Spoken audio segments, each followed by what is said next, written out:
You make me laugh out loud, belly laugh. Is that important first thing in the morning? Yeah, absolutely. And there's me trying to be deadly serious.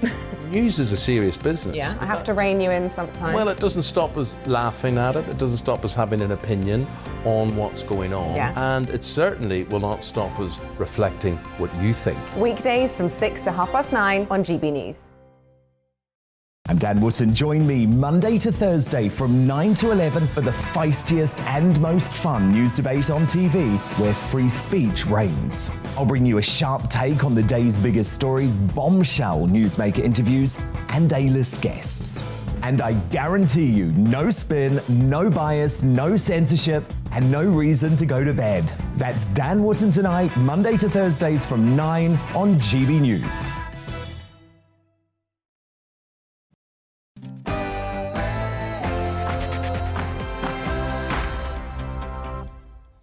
No spin, no bias, no censorship. I'm Dan Wootton tonight. As new blasts are heard in Kiev and officials report dozens of deaths in Ukraine's second city of Kharkiv, our Ukrainian journalists Mariska Paldalka and Maria Pisarenko bring us vital insight from a country under attack as the Russians close in. That's next after my digest, where I urge anyone who's defended liberty across the world to back brave Russian freedom fighters standing up to Putin on his own turf. My superstar panel of Daily Express columnist Carol Malone, social commentator Esther Kraku and senior reporter at the newspaper Benjamin Butterworth will also weigh in. Will punishing Russian oligarchs living in the West do anything to stop Putin? Friend of the show and Russian-British commentator Constantine Kisin thinks going after the likes of Chelsea owner Roman Abramovich is the wrong tactic. He'll explain why in Uncancelled at 10:40. Should the UK follow Germany by dramatically boosting our military budget following the invasion of Ukraine? We'll debate in The Clash before getting your views. Should Liz Truss be condemned for encouraging Brits to fight in Ukraine or blamed for Russia going nuclear? And while the Ukrainian president shows the world what real strength looks like, have the latest antics by MI6 and the Foreign Office proven the West is just too woke to win? We'll debate those hot topics in the Media Buzz at 10 and 10:30. That's also when you'll get your first look at how tomorrow's papers are covering another harrowing day in this crisis. Elsewhere on the show, did scientists force the government into a disastrous change of their COVID strategy based on dodgy data? Positive Professor Carol Sikora breaks down a bombshell report on the truth behind that doomsday prediction of 500,000 deaths that doomed us to imprisonment in our own homes. My lockdown inquiry continues at 9:30. With plans to effectively lower the age of consent to 13 and introduce self-identification, is Nicola Sturgeon's SNP destroying the moral fabric of Scotland? Our man across the border, GB News star Neil Oliver, is tonight's outsider at 9:45. Our great British comedy legends being erased from our cultural history. Woke robber stampers dropped the curtain on Roy Chubby Brown after 6 decades of gags. The outrageous and provocative funny man speaks out for the first time since being cancelled at 10:20. And as ever, I'll crown tonight's greatest Briton and Union jackass before the end of the show. This is Dan Wootton tonight. Let's go.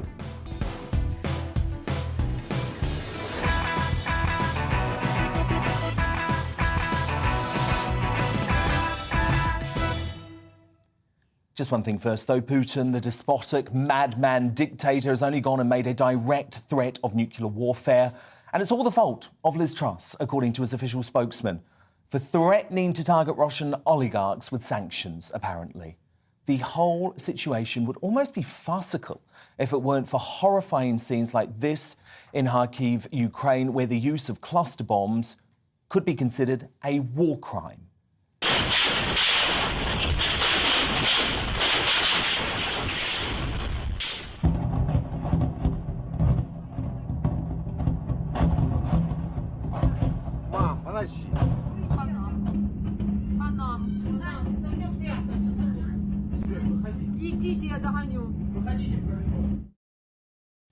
Tonight, we'll bring you the latest live from Ukraine and hysteria-free analysis over the next 2 hours. But first, the news headlines with Miranda Shunker.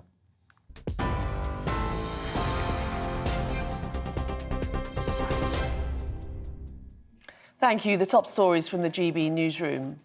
Talks to reach an immediate ceasefire in Ukraine with Russia have ended with the two sides agreeing to hold a second round of talks in the next few days.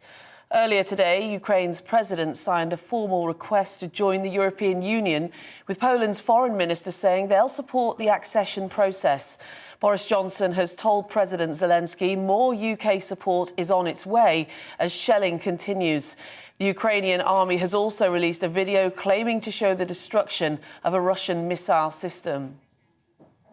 Well, speaking in the last hour, the Pentagon's press secretary, John Kirby, said a peaceful diplomatic outcome is still an option for President Putin. There's nothing other than perhaps his own obstinance of preventing Mr. Putin from doing the right thing here and to trying to find a way to stop this war, to de-escalate the tensions, and to re-engage in some sort of diplomatic, peaceful path forward. Now we'll see if that can bear out. It clearly doesn't appear to be the path he wants to choose. Well, back here, the Foreign Secretary has told the Commons President Putin's invasion of Ukraine is not proceeding to plan. Liz Truss said the UK will impose further sanctions against Moscow and told MPs there'll be a full asset freeze on all Russian banks within days. He expected to take cities quickly. He expected Ukraine to retreat, and he expected the West to be divided. Instead, his forces were met by the heroism of President Zelensky and the resolute determination of the Ukrainian people. He has been met by a united West, together with our friends around the world, and we have taken decisive action. Well, this is all as at least 11 people were killed during rocket strikes by Russian forces in Ukraine's second largest city, Kharkiv. Earlier, UN Secretary-General Antonio Guterres said the violence is totally unacceptable and enough is enough. Yesterday, Russian nuclear forces were put on high alert. This is a chilling development. The mere idea of a nuclear conflict is simply inconceivable. Nothing can justify the use of nuclear weapons. And football's governing bodies, FIFA and UEFA, have suspended Russia from all competitions. It means the men's team will not play their World Cup playoff matches next month, with the ban to last until further notice. Well, on TV, online and DAB Plus radio, this is GB News. You're up to date. Now it's back to Dan Wootton tonight.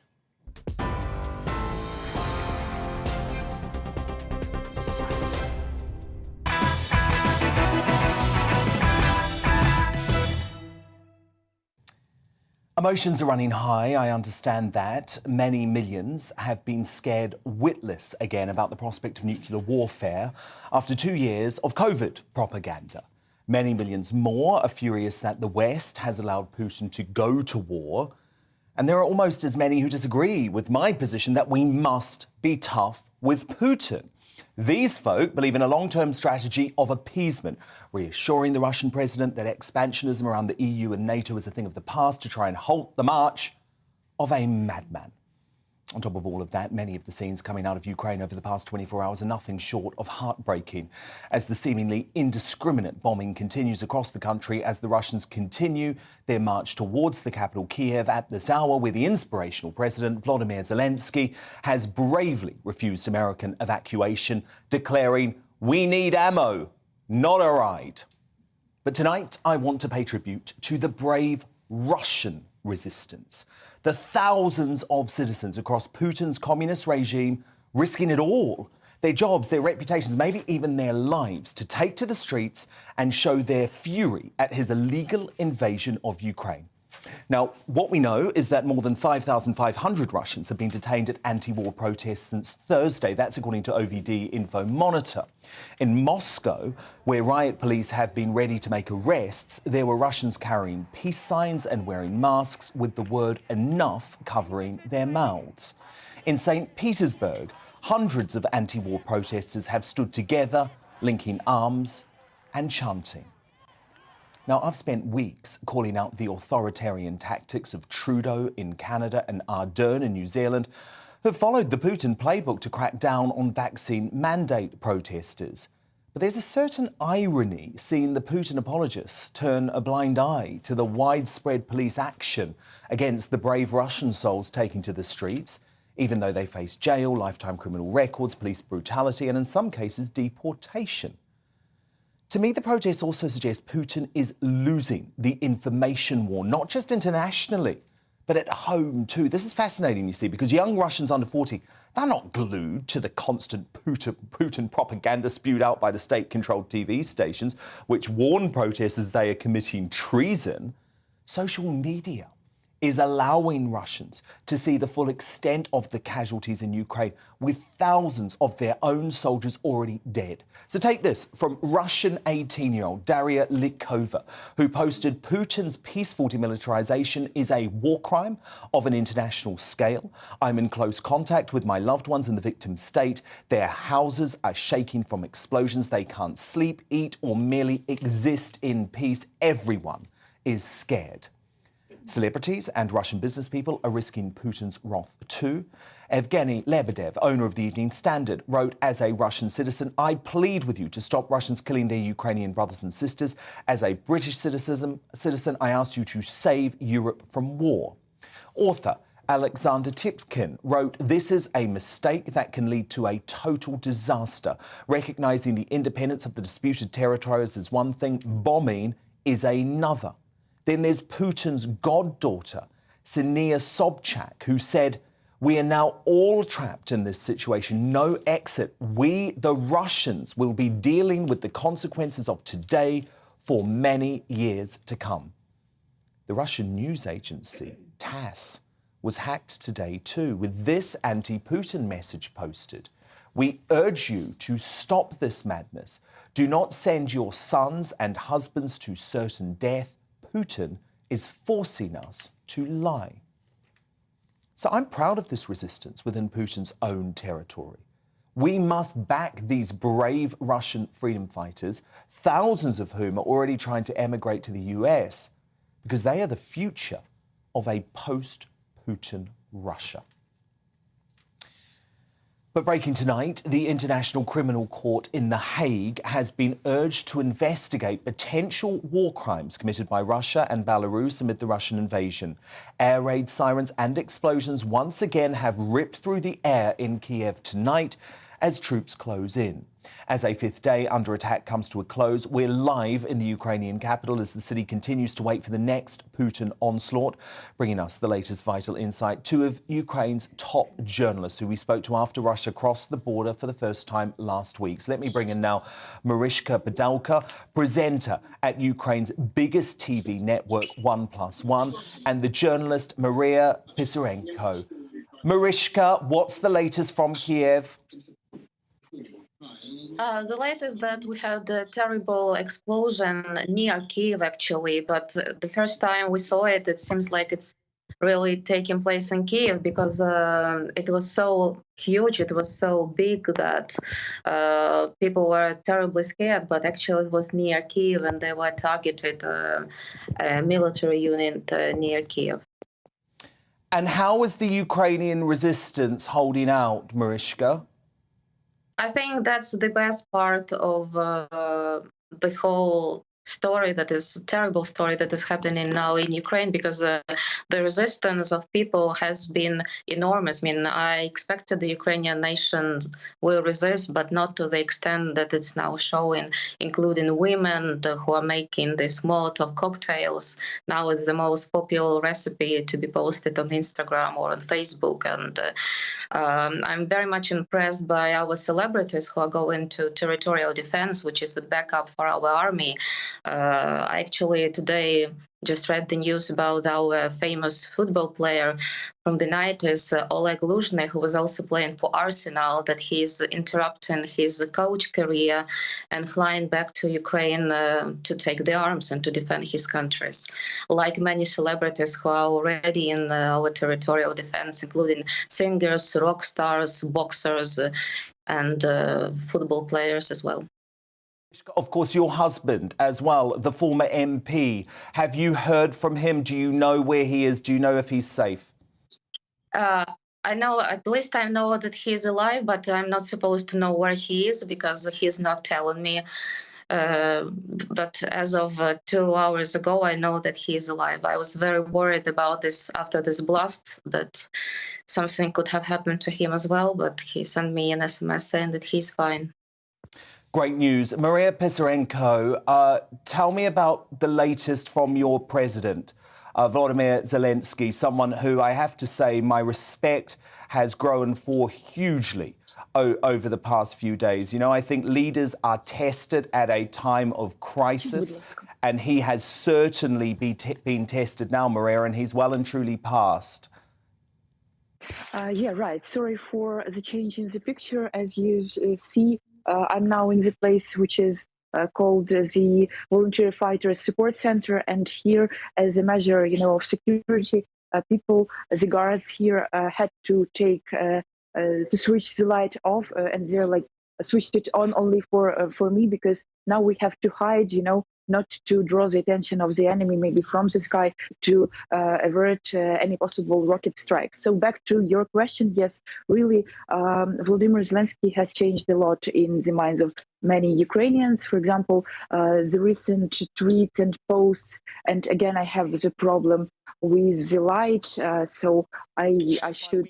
you, Maria, so keep talking, we can hear you. Problems. Yeah, okay.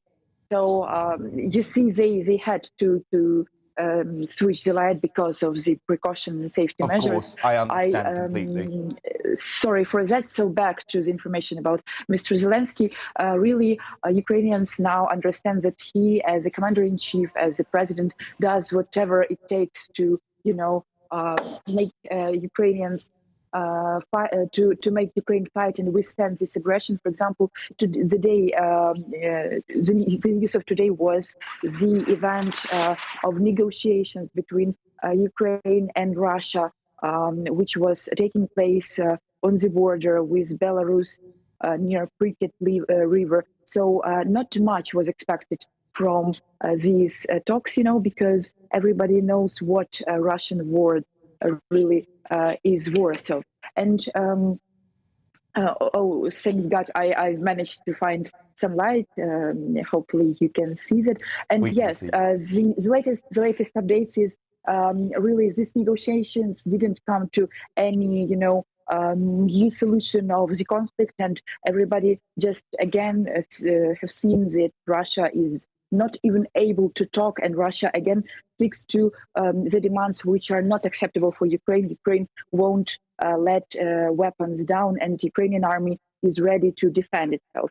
And the latest update is the decision to sign the document, which is the document about acceptance of Ukraine to the European Union. This was taken here as really a historical moment, because this is the claim of Ukraine. So take us to the European Union. And the President Volodymyr Zelensky, together with the Speaker of Parliament, Mr.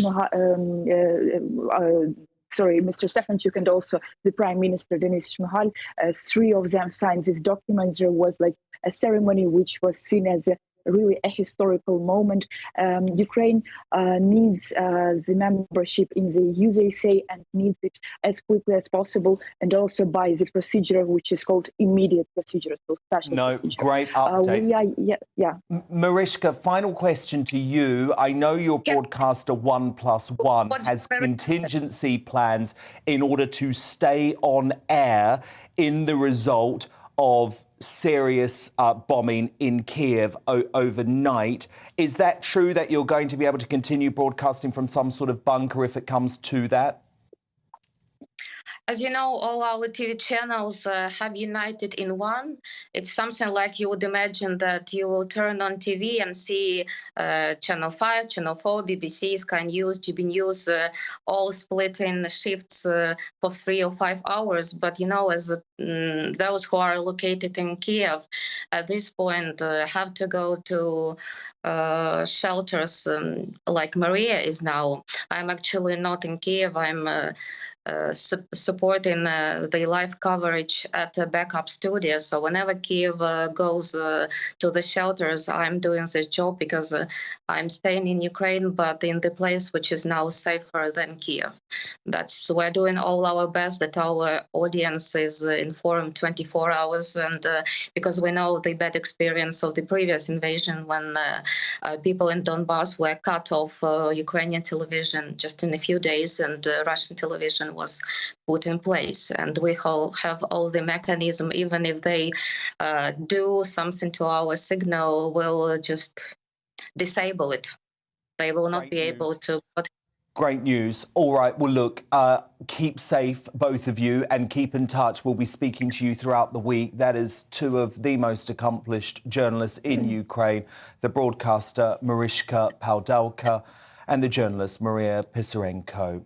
To respond now, my superstar panel, the Daily Express columnist Carol Malone, senior reporter at the newspaper Benjamin Butterworth, and the social commentator Esther Krakow. I mean, Carol, the situation in Kiev is just extraordinary, isn't it? Because they're staying put. Obviously, Mariska just outside of Kiev in order to keep broadcasting, but they know the Russians are getting closer. Yeah, I feel really tearful. I mean, I'm just watching them both. They're incredible women, you know, they're keeping this going. And it's amazing that just a week ago, seriously, I want to weep. It's amazing that just a week ago, they were living the lives that we are. They were going to restaurants and they were in bars and they were going to work and supermarkets. And now they're living like this. And, you know, in this country, patriots are slated in this country. You're regarded as nationalistic. Thank God for that kind of patriotism, because, you know, that's what it's all about. And these people are prepared to die. When Mariska there talked about her husband is somewhere and she knows he's alive, but she doesn't know if he's safe or injured.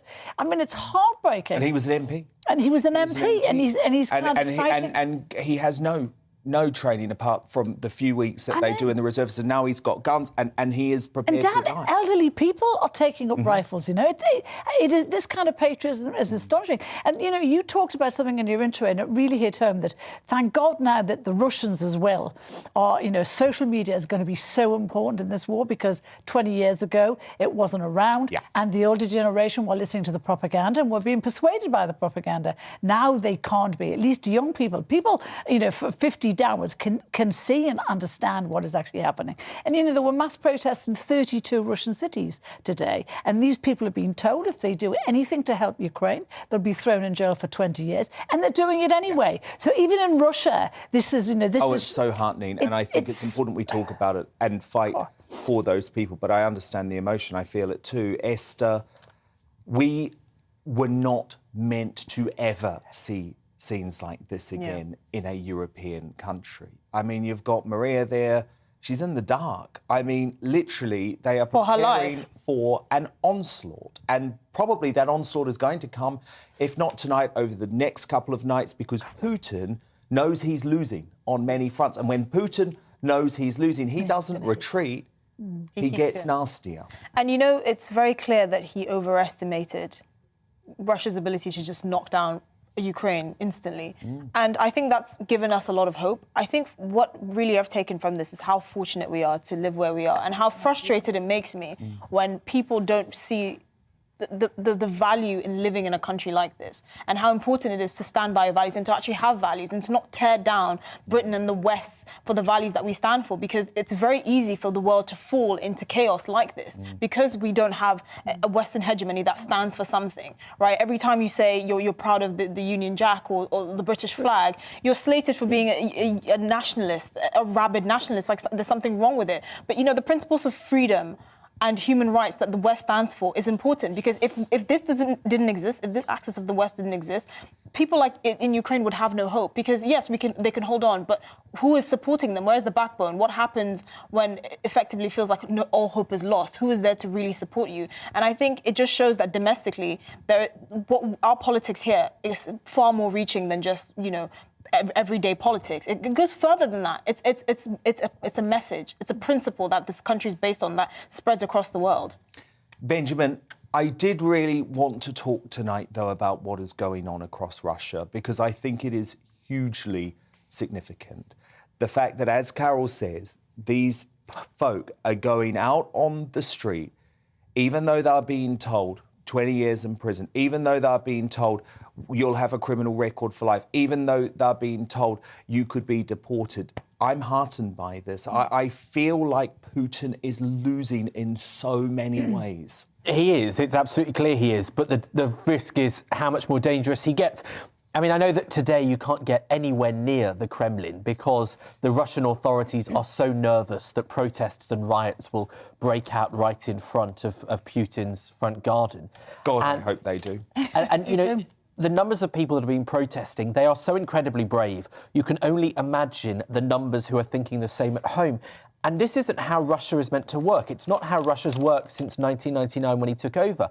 You know, one of his USPs was clamping down on the media and access to information. But people know in their gut that this is wrong. Ukrainians and Russians see themselves as brothers. And so that's why they instinctively recognise how wrong this is. And I think the truth is that the sanctions and the effects on ordinary Russians to their lives, the run on the bank that we've seen in the last 24 hours, I think that is Putin's Achilles heel. Because when the people of Russia rise up, then he's got a serious problem, no matter what's said at organisations like the United Nations. And you know what's kind of quite heartening? The oligarchs are now starting to speak out against him, you know.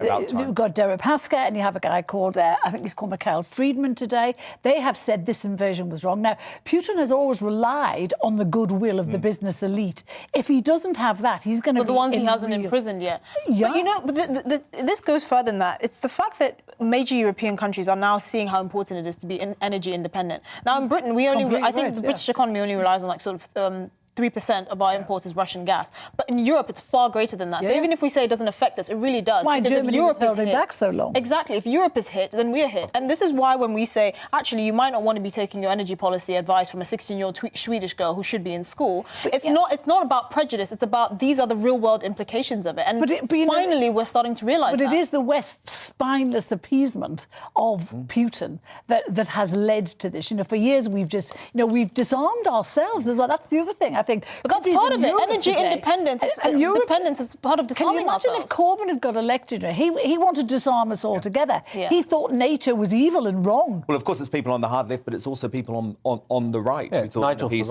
strategy was the right one. And we're going to have Constantine Kisin here later, actually, who is Russian or British Russian, one of our contributors, who says that it was always delusional that appeasing Putin would work. And that's something that, as you know, I've been expressing on this show for many weeks. Carol Malone, Benjamin Butterworth, Esther Krakow, thank you so much, my superstar panel here all night. But still to come, did scientists force the government into a disastrous change of their COVID strategy based on dodgy data? Positive Professor Carol Sikora breaks down a bombshell report on the truth behind that doomsday prediction of 500,000 deaths that doomed us to imprisonment in our own homes. My lockdown inquiry continues shortly. But up next in The Clash, should the UK follow Germany by dramatically boosting our military budget following the invasion of Ukraine? Former Defence Secretary Liam Fox and broadcaster and author Nina Mishkov go head-to-head straight after the break. Of course, I want to know what you think on this down at gbnews.uk. Tweet me using the handle @gbnews. And we've got a poll that you can write. Vote in right now too. Hello again, I'm Aidan McGibbon. The rain that many places saw during Monday clears overnight. Frosty in the north then, but sunny on Tuesday before it turns milder, cloudier and damp once again from the south. The weather front that's brought the rain is clearing to the southeast as we go into Monday evening and overnight. But it stalls, and that means for parts of East Anglia, the southeast, it stays generally cloudy and damp throughout much of the night. The rain turning lighter and more patchy as the night wears on, however. With the cloud cover in the southeast, it's mild, 7 or 8 Celsius by dawn on Tuesday. But with clearer skies, lighter winds elsewhere, well, fairly widespread frost for the northern half of the UK, certainly, and in some sheltered spots, -2 to -4 Celsius. Still a few blustery showers for the far north and west of Scotland. They do tend to ease through the day on Tuesday. And that means that for many parts of the UK, it's dry and it's bright. The best of the sunshine will be for Scotland, Northern Ireland and Northern England. Increasingly cloudy further south and increasingly damp, particularly for parts of the M4 southwards. Not feeling very pleasant where there's rain and drizzle by the afternoon, of course, but a fine day for much of the northern 2/3 of the UK, I expect. Now, the cloud and the light rain in the south tends to make some progress north during Wednesday early hours. And for much of England, Wales, Northern Ireland, that means a frost-free start to Wednesday, 7 or 8 Celsius. But for Scotland, we keep the clear skies and a widespread frost to begin things Wednesday morning. Lighter winds at first here, but the wind picks up, and that wind will help to push the cloud and rain in the south into parts of southern and central Scotland through the day. With the increased breeze, the increased cloud, not such a pleasant day to come. And there is more rain to come in many places on Thursday, only slowly clearing on Friday. But the spring sunshine returns on the weekend.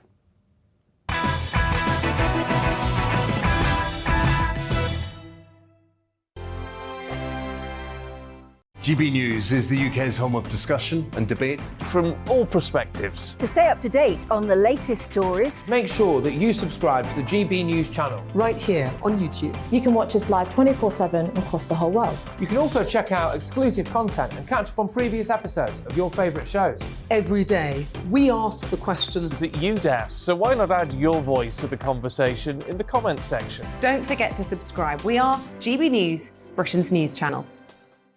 Every night at 11 on GB News, we bring you the next day's stories the day before. It's basically like time travel. If it's a big story, we'll cover it, guaranteed. But we'll also have some fun along the way. Big opinions, big laughs. Sometimes big hair.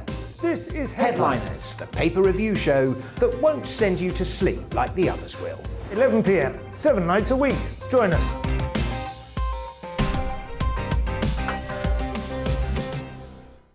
Hello there, I'm Eamon Holmes. And I'm Isabel Webster. And we hope you can join us for Breakfast with Eamon and Isabel. You make me laugh out loud, belly laugh. Is that important first thing in the morning? Yeah, absolutely. And there's me trying to be deadly serious.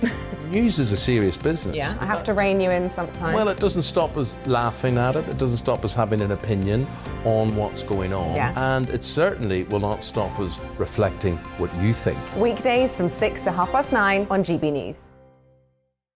I'm Dan Wootton. Join me Monday to Thursday from 9 to 11 for the feistiest and most fun news debate on TV, where free speech reigns. I'll bring you a sharp take on the day's biggest stories, bombshell newsmaker interviews, and A-list guests.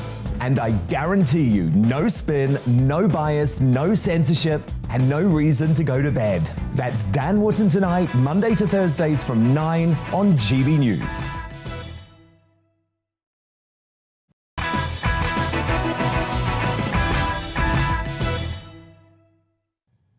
The Positive Professor and Neil Oliver are coming up, but first, it's time for The Clash.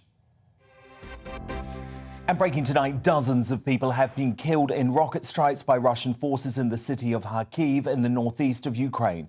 The country's Interior Ministry advisor Anton Hryshchenko announced the shocking news in a Facebook post earlier, while residents took to Twitter to share horrific footage of the indiscriminate shelling unleashed by Vladimir Putin's army.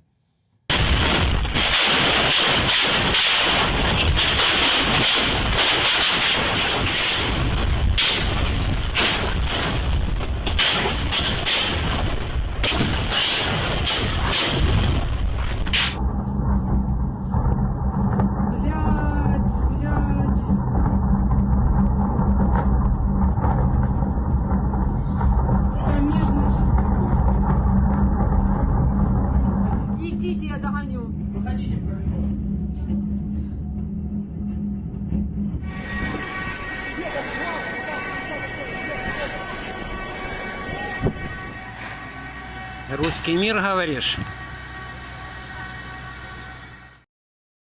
The massacre came after Putin's nuclear madness was thrown in the spotlight after he publicly ordered his deterrent forces to be put on high alert following days of setbacks for the Russian army, along with the claim that Liz Truss had provoked them with her sanction warnings. With Mad Vlad's mental state seemingly becoming more unhinged by the day, fears have been raised of a wider conflict in Europe. So in response, Germany decided to throw out their post-World War II approach to defence, and in an emergency sitting of Parliament, the Chancellor, Olaf Scholz, announced the country would increase its military spending by more than 2% of its GDP, while also announcing an £85 billion fund. The move will finally mean Germany meets NATO's defence expenditure, which is something Donald Trump had criticised European nations for during his presidency. Currently, only 10 of the 30 members of NATO meet the 2% requirement. And despite the fact the UK is the second highest spender in NATO after the United States, do we need to get real and follow Germany by dramatically boosting our armed forces budget in light of Putin's invasion of Ukraine? Send me your thoughts to dan@gbnews.uk. Tweet me at GBNews. You can vote in our poll there too. But help me make your mind up now. I'm joined by the Conservative MP and former Defence Secretary, Dr. Liam Fox, and the broadcaster and author, Nina Mishkov. Dr. Fox, this has changed everything, hasn't it? We have to increase our military spending now. Well, we're one of the few countries that actually spends above the NATO thresholds. We're spending 2.3% of our GDP on defence, and given the size of our GDP, that makes us the second biggest spender in NATO after the United States. It's good that Germany is catching up, but even when Germany does catch up, after many years of being behind, it still will be behind the UK in terms of share of GDP. So it's great to see Germany doing that, and I think it's great that Chancellor Scholz is doing that. I wish it had happened a long time before. NATO would be in a better place. But when we've got some other NATO members at less than 1% of GDP, it shows you the rise in NATO spending that will be needed just to keep its members on track with the rest. And the problem with NATO is that for many of its members, they all want to have the insurance policy, but many of them have not wanted to pay the premiums. No, and I completely understand, and I think it's wrong, and I agree with Trump. They should be spending the 2% of GDP figure. But for us, Dr. Fox, let's just forget our NATO allies for one moment and look at our situation. We have stripped back the armed forces over years and years and years because we hoped there would never be another European war. Now there is, so I think we're going to have to pummel money into it. Well, it's always nice to spend more, and Russia knows, as many of our enemies do, that we're much more concerned about ploughing money into our welfare-addicted political system than national security. But let's remember what Britain does. Britain carries a very heavy financial burden in terms of nuclear deterrent. We have increased our naval capability with our 2 carriers and our purchase of F-35s. We can't do everything, and I think there's a very strong argument that within NATO, we have to work out what it is that each country brings to it, rather than every country trying to do everything, but not so efficiently. And I think that we need to recognise where Britain's strengths lie. And as a maritime nation, we need to ensure that we have a strong navy and strong naval capability, not least because 90-odd% of our trade comes by sea. That is what we need to be able to have. I think there's a strong argument for some of the European continental states improving the size of their army, where they're less dependent on maritime power than we are. How ready are we for a nuclear threat from Russia? We have a nuclear deterrent, but I think that we've got to stop this playing into Putin's hands. Putin's talking about the nuclear question because that suits him in terms of propaganda. And every time we start to concentrate on this, we're playing into the Putin propaganda argument. We have an adequate nuclear deterrent in the United Kingdom, in France, and the United States. He wants us to talk about nuclear issues, not about the potential slaughter in Ukraine. And we mustn't play his game by going down that route. Nina Mishkov, you don't think we should be spending any more on defence, even in light of this shocking development in Ukraine? It is shocking and horrifying, and we're all absolutely outraged by it and upset by it. But to increase our defence budget would be a complete knee-jerk reaction. You know, where are we going to get the money from, for a start?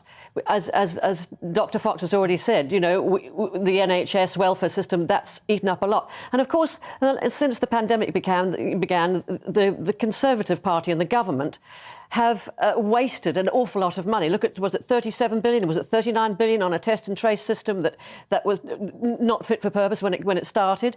And the thing is, would you want to spend a lot of money with this government in charge. Yes. Look at the Ajax tanks. We ordered 580 of them. There's something like 3.5 billion we've paid. We've had 14 delivered. Would you rather have Jeremy Corbyn in charge right now? I don't. Certainly not. I would never go near Jeremy Corbyn. Well, that was the alternative. That was the alternative. It is not the alternative. And that's who Keir Starmer It is not the alternative. No, but it was the alternative at the last election. Keir Starmer is not Jeremy Corbyn. He's spent the last 2 years trying to tell people he is not. But he wanted Jeremy Corbyn to be Prime Minister right I did not. now. I never. No, I don't want Jeremy Corbyn. I never I'm wanted. saying Keir Starmer I've did. never voted for Jeremy Corbyn. I'm not saying I would you not. did. I'm saying that's what Keir Starmer wanted. No, he did. Keir Starmer did Yes, not. he did. Want. He was in his shadow cabinet and he told all of us to vote for him at the last election. Keir Starmer was trying to become leader, and you can't become a leader from being outside the tent. You've got to be inside the tent, and that's what you can't blame him for that. The only way you can climb the greasy pole is to get on the greasy pole and elbow the other people out. I completely disagree with that. I mean, Keir Starmer, Liam Fox, if he had his way, we would have Jeremy Corbyn in charge at the moment, the ultimate Putin apologist and appeaser. Not just an apologist, but someone who would have dismantled our nuclear deterrent and actually made us much more vulnerable. But of course, the argument here is about first principles. The first duty of government is national security, not welfare, not the NHS. As Dennis Healy once said, if you don't have national security, spending on everything else can become worthless. Those were in the days when we had Labour politicians who actually had some principles. We need to understand that in a dangerous world, we've not only got to protect our own people, but play our part in a wider global security arrangement. We are the ones who hold the torch for freedom. NATO is not just a defensive alliance. NATO was built, if you look at the NATO terms of reference, it was about our adherence to human rights. It was about defending our liberty. It was about ensuring the international rule of law. That's what it's all about. Those who actually say we shouldn't be spending money on defence, we should be spending it on X, Y, and Z, as I've just heard, on the NHS. Of course, I'm a doctor. I'd love to spend more money on the NHS, but I value my liberty. I value our human rights. I value our security more than anything else. And anyone else who tries to lead you down the garden path and believe that anything else is a worthwhile first principle for government doesn't deserve to be in government. Nina, Fox, this is our survival at stake, Liam Fox says. Sorry, I was going to ask Dr. Fox a question. Dr. Fox, are you not embarrassed by the leadership of your own government and your own party? I want to ask you because Boris Johnson said in the... You don't think Boris Johnson has performed effectively? Boris Johnson said in the House in November, we just have to recognise that there is not going to be a war on land in the European Union. Well, you've asked him a question. Let Dr. Fox answer the question. So please, Dr. Fox, answer me that question. I want to talk first principles. I want to talk about defence being the first duty of government. You want to talk about political trivia and party political points. It's not political trivia.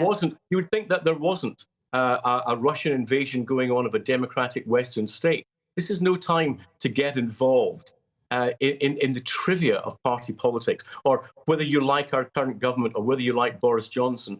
This is a struggle of a country trying to keep that torch of freedom alive at a time when a big, aggressive despot and dictator-driven power wants to snuff it out.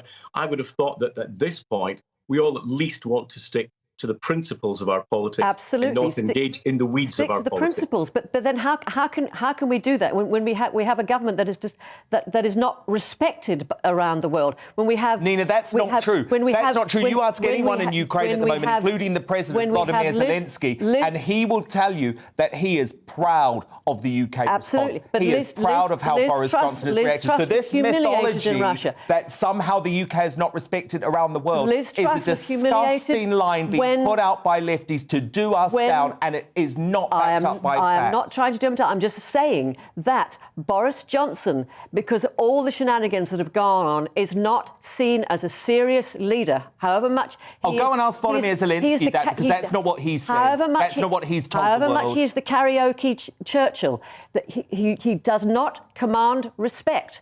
You know, they asked Putin's spokesperson, what about a sense of responsibility for Putin? And she said, well, you might well look to your own government and your own prime minister. I mean, that you're starting not on a level page. Back Putin's spokesperson over Vladimir Zelensky. Final word to you, Liam Fox, because I look at what Zelensky said, I look at what the Ukrainian government have said, and they have said that the UK has been a shining light over the past month, because without us, without our stand, we probably wouldn't have the very strong action from the US and the EU.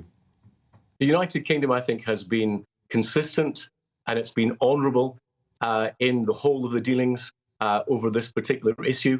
We wanted to try to give diplomacy a chance, but we were always willing to stand up for the strength. We recognise that the economic strength of the West is as vital today as it was in the Cold War.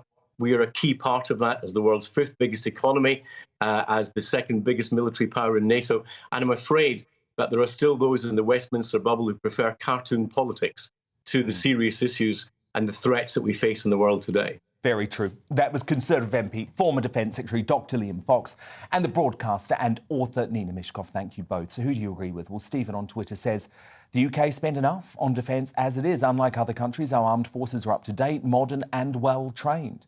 Simon says the defence of this country should always be the highest priority.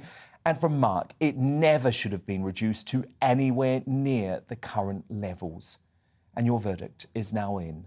87% of you agree that the UK should boost our military spending. Just 13% of you say let's keep it where it is. Fascinating stuff. Coming up, with plans that would effectively lower the age of consent to 13 and introduce gender self-identification. Is Nicola Sturgeon's SNP destroying the moral fabric of Scotland? Our man across the border, GBNews star Neil Oliver, is tonight's outsider. But next, positive Professor Carol Sikora breaks down a bombshell report on the truth behind that doomsday prediction of 500,000 deaths that led us to be forced to stay in our homes. My lockdown inquiry continues straight after the break.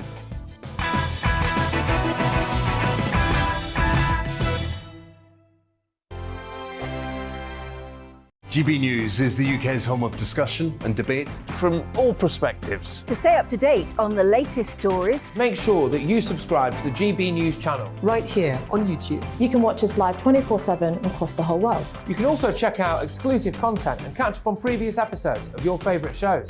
Every day, we ask the questions that you'd ask, so why not add your voice to the conversation in the comments section? Don't forget to subscribe. We are GB News, Britain's news channel. Every night at 11 on GB News, we bring you the next day's stories the day before. It's basically like time travel. If it's a big story, we'll cover it, guaranteed. But we'll also have some fun along the way. Big opinions, big laughs. Sometimes big hair. This is Headliners, the paper review show that won't send you to sleep like the others will. 11 p.m, 7 nights a week. Join us.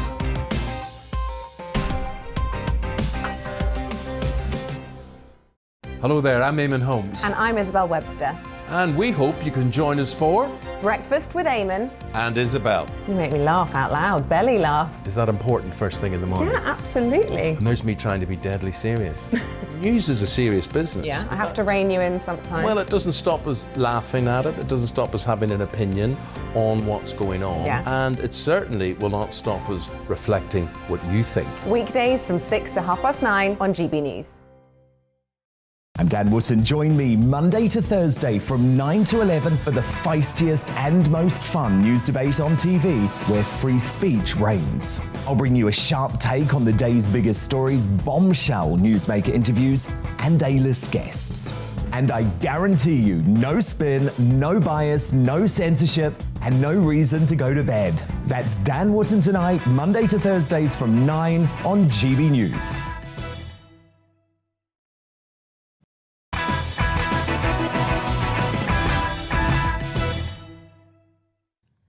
It's time for the positive Professor Carol Sikora giving evidence in our lockdown inquiry. One of the most momentous decisions of the pandemic, the first lockdown itself, was based on inaccurate data, it has emerged. Minutes from the government's Spy M advisory group and a Freedom of Information request at the Sunday Telegraph revealed that just before the lockdown on March 23rd, 2020, modellers were uncertain of case numbers due to data limitations. They also warned that further work would be required to actually stand up the claim that lockdowns could help. Instead, SAGE advisors rushed to tell us 500,000 people could die and we must all stay at home. The Tory MP Bob Seeley said that using COVID statistics with so many holes was a national scandal. No question about it. The data that petrified politicians was inaccurate. So, Carol Sikora, this seems like a major moment in the lockdown inquiry. What do you make of it?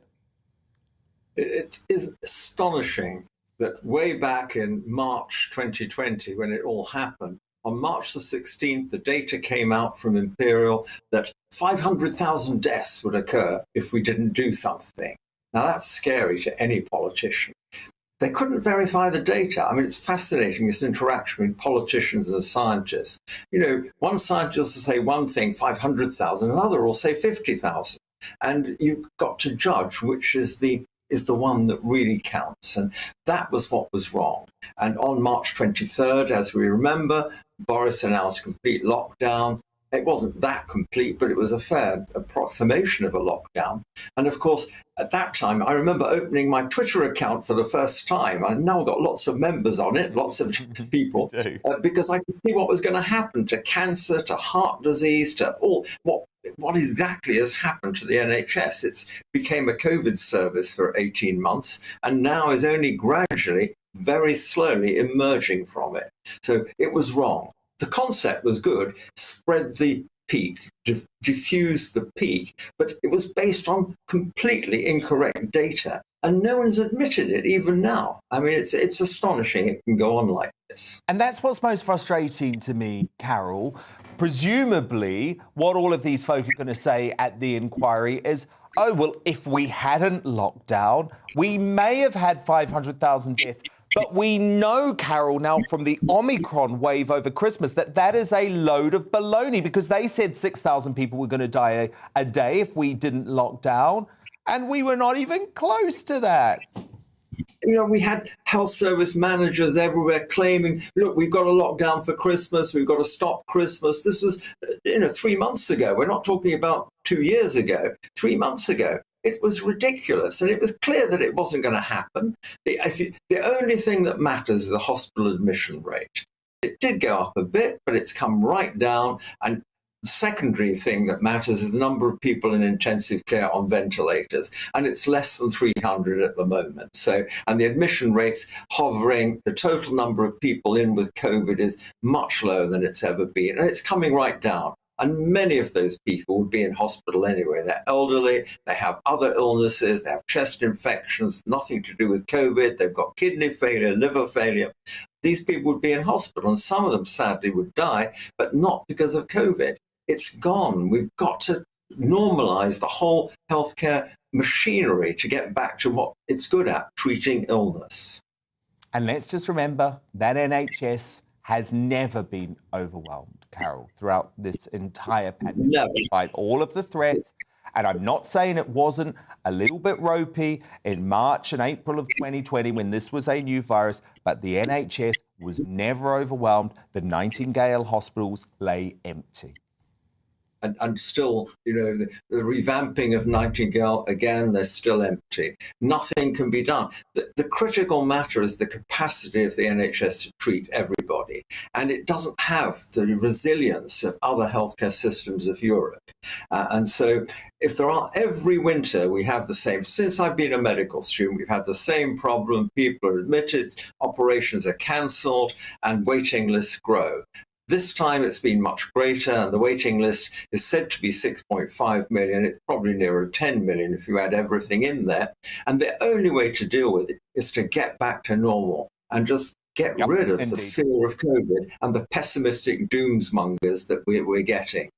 Very good point. Carol Sikora, our positive professor, thank you so much. Both sides of the argument, of course, here on GBNews. So a spokesman for Imperial's COVID-19 response team said that modellers had always been open about the uncertainty inherent in the modelling, especially at the early stages of the pandemic. Coming up, should Liz Truss be condemned for encouraging Brits to fight in Ukraine or blamed for Russia going nuclear? I don't think so, but my superstar panel will debate that, plus a first look at tomorrow's newspaper front pages and how they're covering another harrowing day in this crisis. But next is Nicola Sturgeon's SNP destroying the moral fabric of Scotland with plans that would effectively lower the age of consent to 13 and introduce gender self-identification. Well, our man across the border, GBNews star Neil Oliver, is tonight's outsider in just 2 minutes.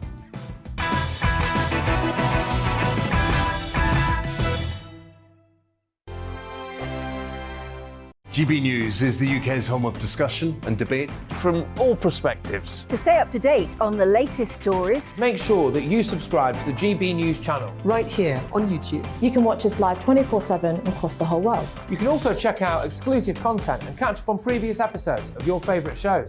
Every day, we ask the questions that you'd ask, so why not add your voice to the conversation in the comments section? Don't forget to subscribe. We are GB News, Britain's news channel. Every night at 11 on GB News, we bring you the next day's stories the day before. It's basically like time travel. If it's a big story, we'll cover it, guaranteed. But we'll also have some fun along the way. Big opinions, big laughs. Sometimes big hair. This is Headliners, the paper review show that won't send you to sleep like the others will. 11 p.m, 7 nights a week. Join us.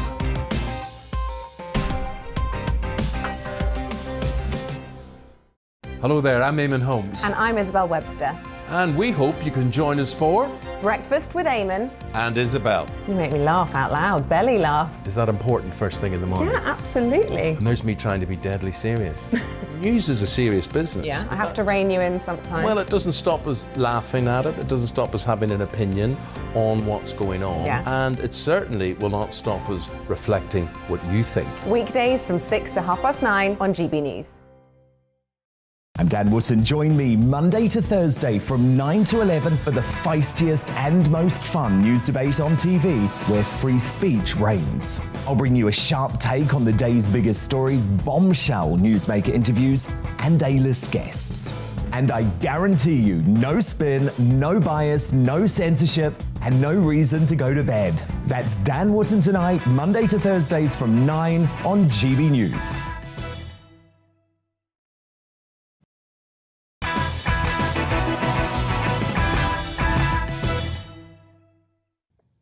GB News star Neil Oliver is tonight's outsider. Now, instead of tackling issues like soaring drug deaths and criminally long ambulance wait times in Scotland, scheming Nicola Sturgeon continues to pioneer woke social policies.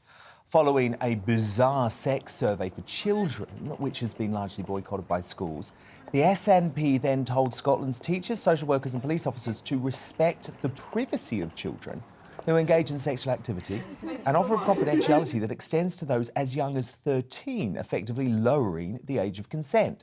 Now the Scottish leader is poised to outline controversial plans to allow Scots to quickly change their gender with no need for a medical diagnosis, a process, by the way, that would be available to people as young as 16. Neil Oliver, what is Nicola Sturgeon playing at? Well, I think you're right in what you're suggesting, but however, the moral fabric of Scotland is ultimately up to Scots. The SNP, the Scottish Government, is not Scotland. I think most Scots are not supporters of the SNP. Most Scots are not supporters of the Scottish Government as it stands at the moment. And the SNP may be, passing ideas that are an erosion of the fabric, but it's up to Scots to keep it strong. But having said that, there's no denying that it's clear that the Scottish government has a troubling obsession with other people's children. Over the years, in recent times, they've attempted to introduce state-sponsored named persons, state-sponsored strangers slip between parents and children. To discuss, talk to the children without parents knowing or having to be kept up with what's going on. They've enabled kids as young as 4 to choose their gender at school, take a new name, wear different clothes, and the parents don't need to be informed of that. You mentioned the sex survey, where kids as young as 12 were asked questions including whether or not they'd had anal sex. It's all part of a pattern of Nicola Sturgeon has called herself Chief Mammy, but there does seem to be this intention on the part of the Scottish Government to get in the way, to get in amongst families, and to come between children and their parents. If anyone has the best intentions for their children in the face of children as young as 13 having sex, then if the authorities find out about that and don't inform the parents, then I think that is just reprehensible. It finally looks like, Neil, there's a bit of pushback coming, specifically over the whole gender self-identification thing, because there are traditionalists within the SNP who don't believe in her extreme left-wing socialist agenda. Yes, I think it is extreme. I think for most people in Scotland, I think probably in the whole of the United Kingdom, it would be seen as an extremist agenda. I think they're well out of step with mainstream thinking for the majority of Scottish people. Is it even about being traditional? I think people just want to be left alone without this sense that the government is constantly meddling, constantly picking at the moral fabric, as you say. Families are the fundamental building block of any society. And the Scottish Government has this preoccupation with trying to slip into family, get in amongst family, and undermine the close bond between children and their parents. Don't talk to your parents, talk to us. We'll keep your secrets. That is not appropriate. And why the Scottish Government, in a time when there's so much wrong in Scotland, educational standards are falling, the drug deaths that you mentioned, problems with the infrastructure, problems with the economy, problems with health, life expectancy. There are so many things that the Scottish Government ought to be turning its attentions to if it had any genuine concern for the overall well-being of the population. And constantly picking away at the family is peculiar. I don't think anybody has really got any idea why they keep doing this, and yes, why they keep going on with this gender identification, why they keep harping on at these issues rather than tackling what is actually rotten at the heart of Scotland, the corrosion and the decay at the heart of Scotland that needs to be addressed. And they won't do it because I suspect they can't do it. They don't have the skills, they don't have the abilities, they don't have the nous, and so they just keep on focusing on these fringe issues. Neil Oliver, thank you so much, Neil. We'll speak again next week.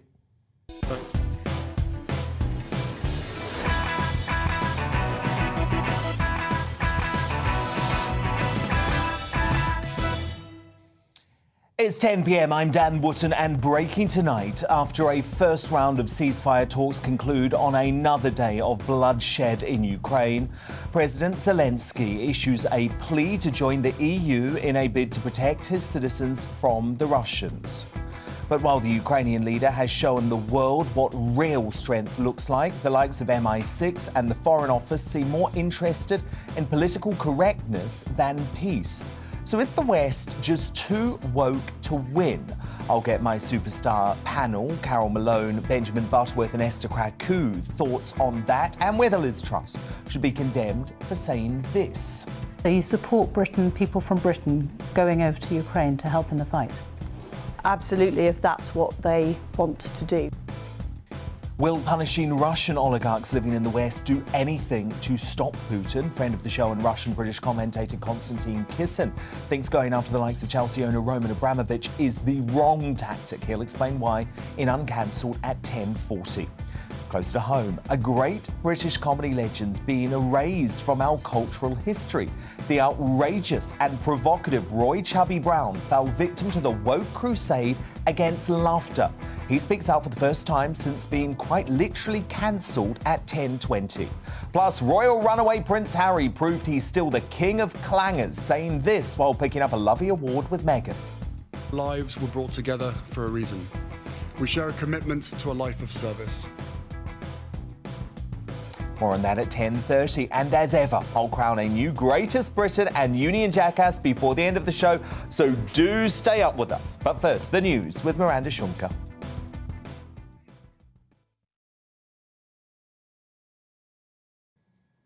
Thank you. The top stories from the GB newsroom.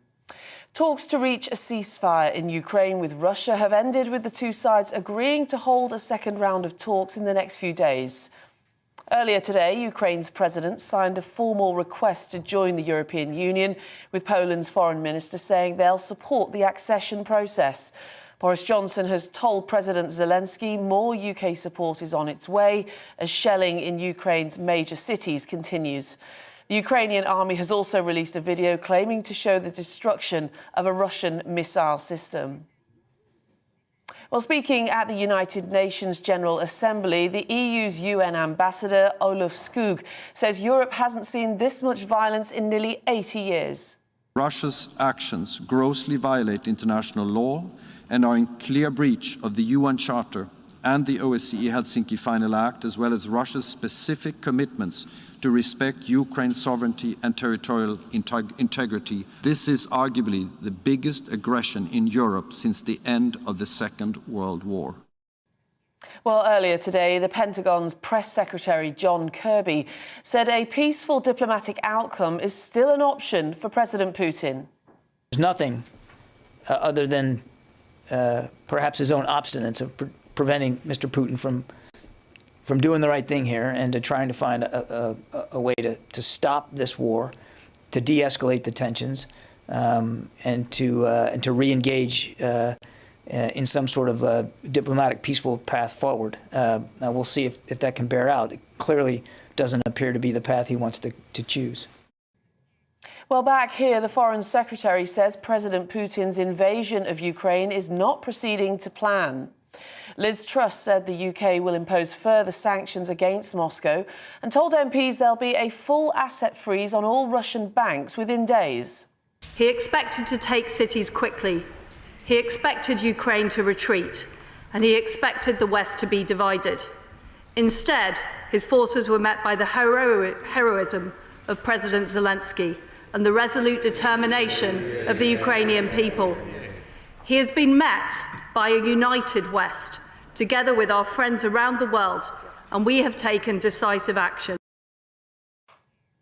Well, at least 11 people were killed during rocket strikes by Russian forces in Ukraine's second-largest city, Kharkiv. Earlier, UN Secretary-General Antonio Guterres said the violence is totally unacceptable and enough is enough. Yesterday, Russian nuclear forces were put on high alert.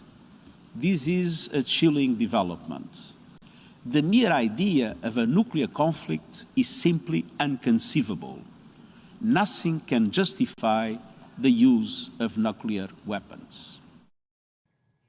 And football's governing bodies, FIFA and UEFA, have suspended Russia from all competitions. It means the men's team will not play their World Cup playoff matches next month, with the ban to last until further notice. Well, on TV, online and DAB+ radio, this is GB News. Now let's get straight back to Dan Wootton tonight.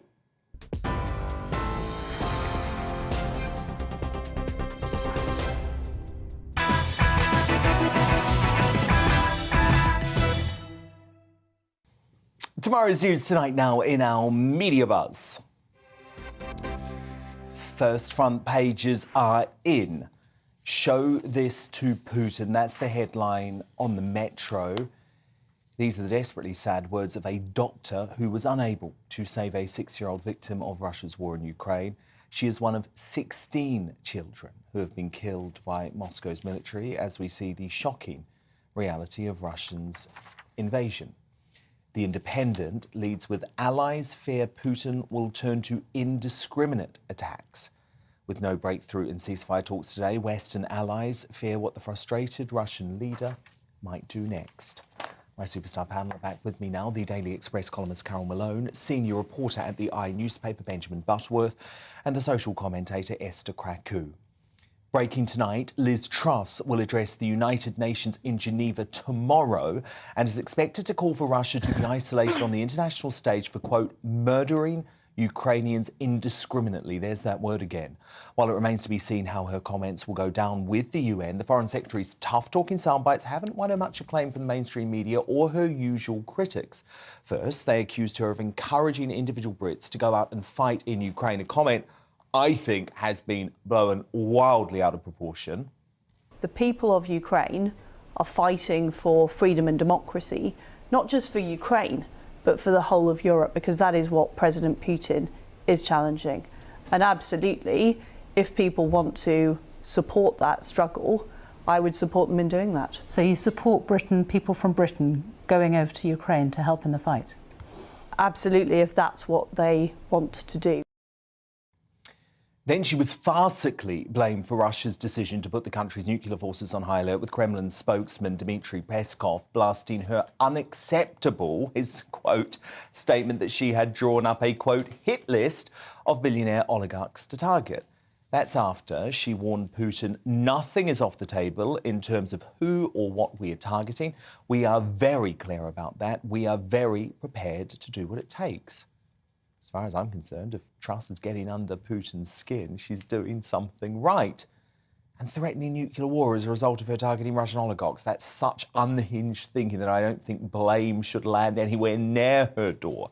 And it's far from Putin's worst crime, but I do think there's an element of sexism going on here, because let's face it, he's never going to appoint a powerful female foreign secretary who has the nerve to stand up to a dictator. Esther Krakow, I'm not joining all of these attacks on Liz Truss, who I think has been very effective over the past couple of weeks. The thing is, and I do agree with her in the sense that if individuals want to go and fight in Ukraine, they will.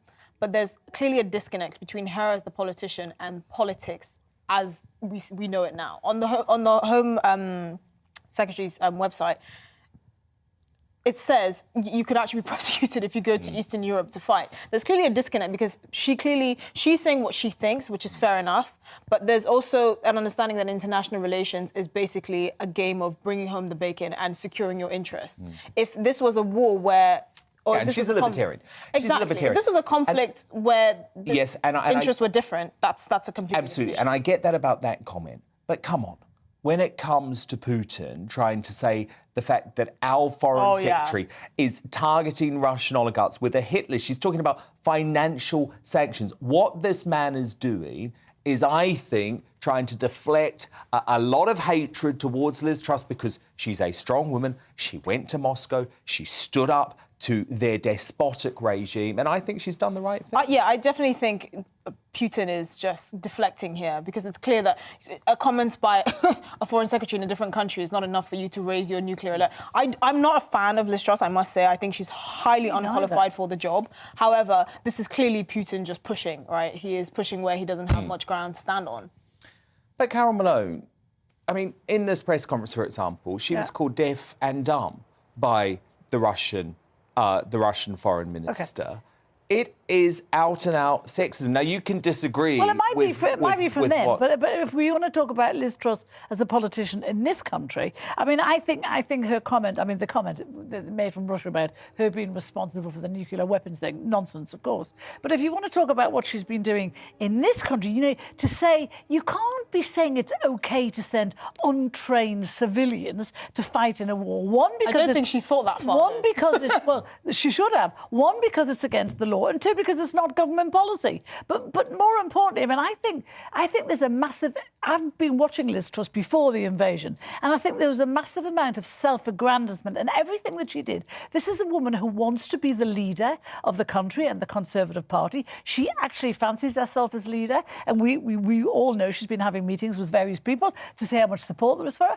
When you sit on a Russian tank with a military helmet on, it's a stupid thing to do. And to me, I thought that was self-aggrandizing. I thought it was silly. I think she was ramping up. There was one picture where she was was wagging her finger at Putin and saying that there would be repercussions. It looked stupid. It looked completely stupid. I genuinely don't think it's fair to characterise her saying that in that way. Why? I genuinely think it was just an oversight. I think she was just talking. What was an oversight? About sending young, but she didn't even get that far. She didn't specify. She didn't say, I support young, untrained people. She just said, if people want to go and support the war... Well, what kind of people would they're go and fight, individuals. Esther? They would. What kind of people would go and fight? And why doesn't she know her own government policy? Because she's unqualified. This is the issue. It's not the fact that she said that. It's the fact that she's wholly unqualified for this job. That's what I'm kind of trying to say, that I don't think she's right for I think the you're job. giving her too much credit where it's due. I think what she has been doing over the past few weeks has definitely inflamed tensions because of the way she has attacked Putin. And why? Well, good. You do. Good, Benjamin. Someone had to stand up to this regime. That doesn't do anything. Wagging your finger, that's about her trying to look like a leader and like a strong person, and she's neither. PR. Well, I completely disagree, Benjamin. She has got under the Russian regime's skin, which in my view means she is doing her job. Well, if only she had. I find that hard to believe. You know, this is, first of all... believe it. First of all... believe it. First of all, hang on. Well, why the heck are they saying that they're getting their nuclear deterrent ready because of the foreign secretary? She's getting under their skin. I mean, I'd like to think she's getting under their skin, but I think that's wishful thinking, to be honest. Exactly. I think she's a bit useless. And, you know, first of all, I echo what Dr. Liam Fox said in your previous debate, that these aren't the times for the usual sort of mudslinging of politics. You know, it's the West versus Russia here.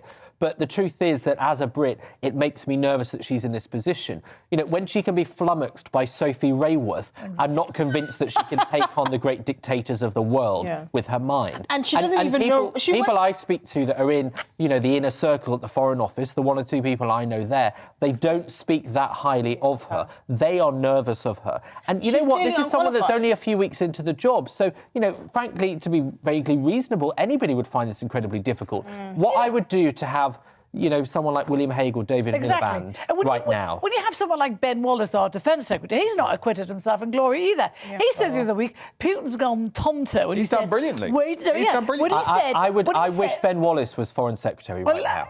No, but hang on. But at least he knows the geography of Russia. That's a good start. Our current one doesn't, so... Wallace said, you know, we kicked their backsides in 1853. I don't see why we can't do it again. I'll tell you why we can't do it again. Because he knows full well we're not going to send British troops into Russia. So that's a stupid thing to say. I think the constant doing down of this administration at this time is wrong, actually, because I think that the UK government has put the pressure on the US, has put the pressure on the EU, Boris has especially put the pressure on Germany. Well, who's Boris working with? No, but I think Boris has done a great job, but he's been working with Liz Truss and he's been working with Ben Wallace. I'm sorry, that I must give all credit to Boris, because he's the one who's... everyone else in this administration, Liz Truss is probably one of the most underqualified people he could have possibly chosen for this position. She gets no credit, in my opinion. I can't believe I agree with Ben. I think because all the Western leaders at the moment are unpalatable. They're like the Powerpuff Girls, but worse, right? He is the only one that's palatable. Exactly. He's persuaded them to take this swift action with the banks. I mean, 2-3 days ago, Germany was bottling out, they wouldn't, because it was all going to hurt. Of course. They were worried about the gas. Boris has done a great job. But Boris has been very ably supported by Liz Truss and Ben Wallace. Liz Truss, who, by the way, did an incredible job as International Trade Secretary. Well, I believe it. And Liz Truss, who did a great job as International Trade Secretary and has set us on a brilliant post-Brexit future with all of the trade deals that she's secured. So I'm not going to, at this time of war, I'm not doing down Ben Wallace. I'm not doing down Liz Truss. I think they've done a great job. Well, I'll tell you what, and they have supported Boris Johnson, who has changed the way that Europe were dealing with this with an appeasement strategy. Britain doesn't. You don't gain anything. We don't gain anything by delusions of Liz Truss's competence. I think a reality check would do us better. Well, you haven't produced any evidence of her incompetence, Ben. How about the woman was asked by a Russian minister if 2 areas were classified as Russian, and she said no. And they were just in Russia. Yeah, she was that doesn't know the incompetent. She doesn't understand the basic geography of Russia. She's supposed to defend our interests to Russia. She's an incompetent leader. This is like across the board a standard agreement. And you know that half of what she's done is about her. It's not about doing a great job. It's about making herself look good and like a good leader. And she clearly isn't. Well, here's a little bit of much-needed, heartwarming news after that, in the midst of all the fighting. In a now viral video, Ukrainian soldiers on the front line were seen bringing a puppy in from the cold when they found it standing outside alone. Speaking in an interview with Freedom News TV, a soldier joked that the little trench pup was doing an excellent job at managing their security since his rescue. Sniper fire and machine gun fire that can come back and forth. He is our protector, White Rambo. Rambo.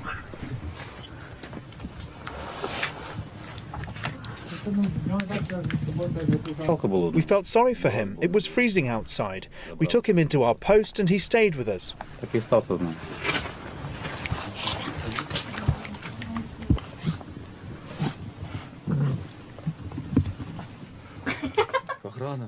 He is security. That's his job.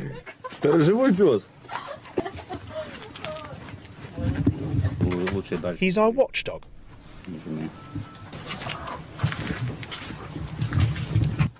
Oh, adorable. Go little Rambo. Carol Malone, Benjamin Butterworth, Esther Kraku, do stand by, because coming up, while the Ukrainian leader has shown the world what real strength looks like, the likes of MI6 and the Foreign Office seem more interested in political correctness than peace.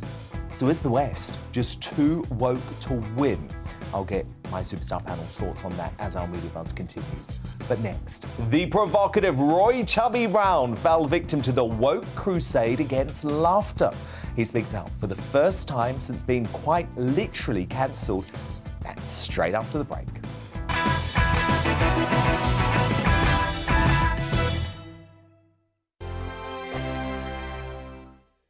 GB News is the UK's home of discussion and debate from all perspectives. To stay up to date on the latest stories, make sure that you subscribe to the GB News channel. Right here on YouTube. You can watch us live 24/7 across the whole world. You can also check out exclusive content and catch up on previous episodes of your favourite shows. Every day, we ask the questions that you'd ask, so why not add your voice to the conversation in the comments section? Don't forget to subscribe. We are GB News, Britain's news channel.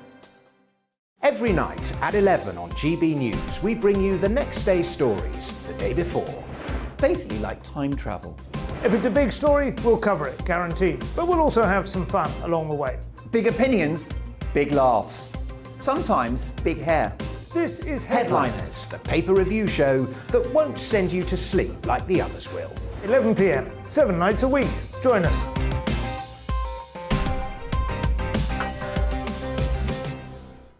Hello there, I'm Eamon Holmes. And I'm Isabel Webster. And we hope you can join us for Breakfast with Eamon and Isabel. You make me laugh out loud, belly laugh. Is that important first thing in the morning? Yeah, absolutely. And there's me trying to be deadly serious.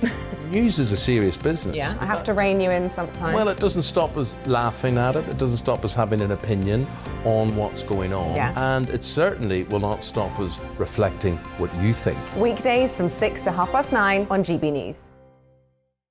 I'm Dan Wootton. Join me Monday to Thursday from 9 to 11 for the feistiest and most fun news debate on TV, where free speech reigns. I'll bring you a sharp take on the day's biggest stories, bombshell newsmaker interviews, and A-list guests. And I guarantee you, no spin, no bias, no censorship, and no reason to go to bed. That's Dan Wootton tonight, Monday to Thursdays from 9 on GB News.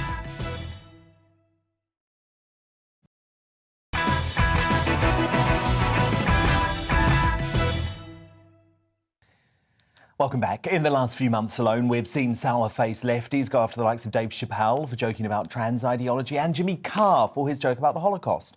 Even the beloved Mrs. Brown's Boys creator Brendan O'Carroll was slammed for a supposed racist comment he made when interviewed with Tyler Perry last week. The permanently outraged are trying their absolute hardest to remove any joy from the world. And someone who knows all too well the feeling of being cancelled, quite literally, is the legendary and outrageous provocateur Roy Chubby Brown.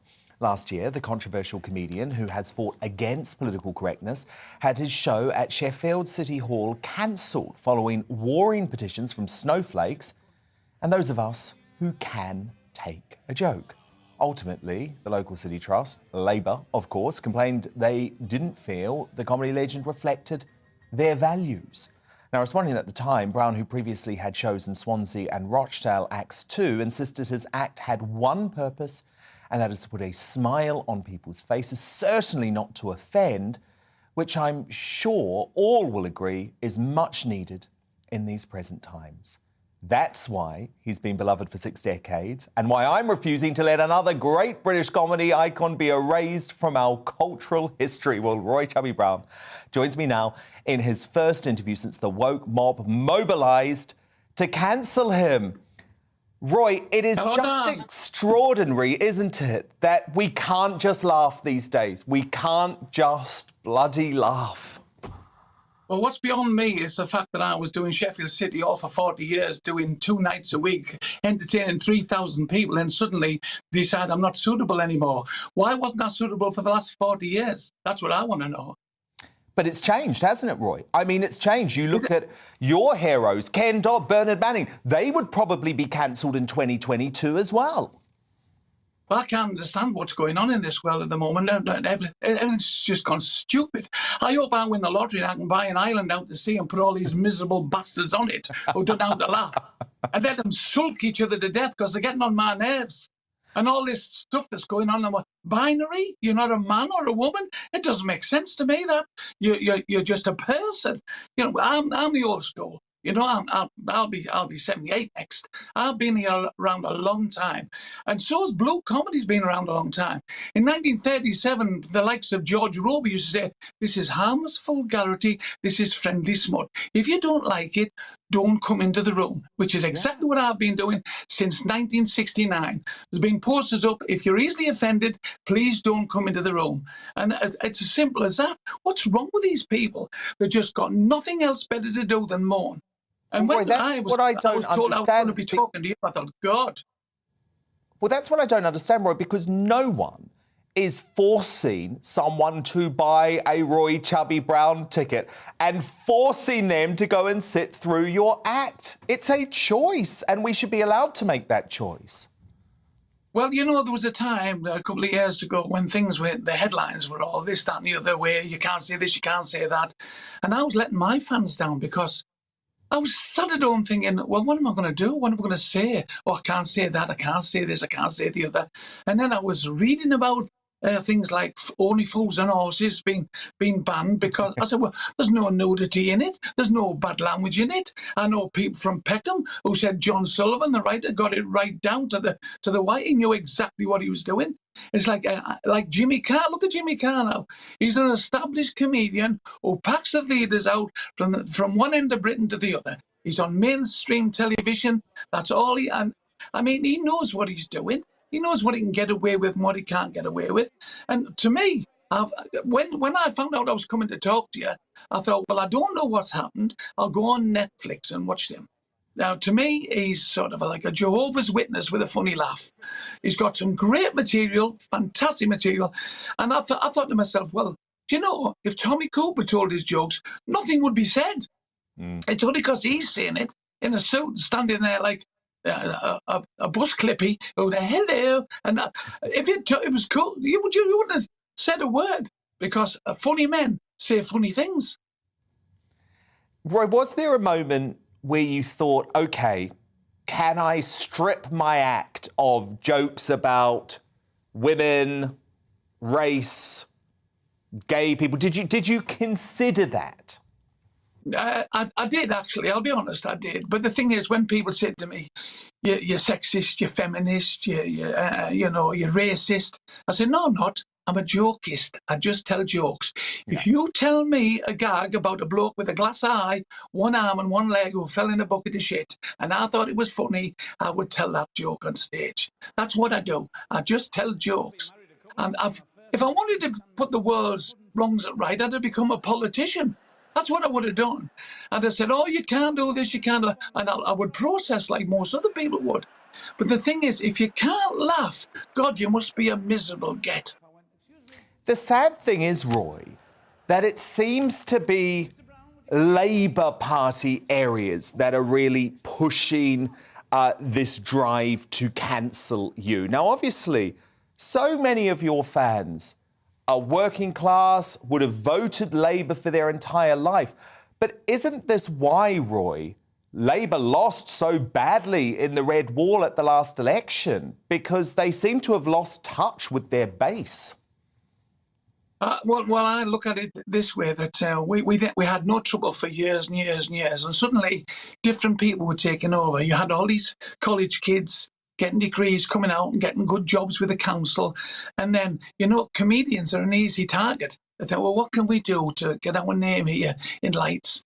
And become an easy target. And sometimes, you know, the press have a lot to do with that as well. Like, I didn't know about Jimmy Carr's controversial gags. But when I was in the garage getting some petrol and I looked at the papers, it said, vile comic spews out whatever jokes there were. And I didn't buy the paper, but on the night when I was in my local pub, the lads who I drink with said, have you read about Jimmy Carr? I said, no. Oh, he's this, he's that, and the other. But we've had this before. Even when Billy Connolly came out, they used to say, oh, every other word's F word. But it's how you tell it. It's not what you say, it's how you tell it. If you're a funny person, whatever you say, you will laugh at. Didn't you have a grandma or an auntie or a sister that used to say F off and you'd laugh? But if somebody who you didn't like said it, you said, hey, I'll knock your head off in a minute. That's the world we live in.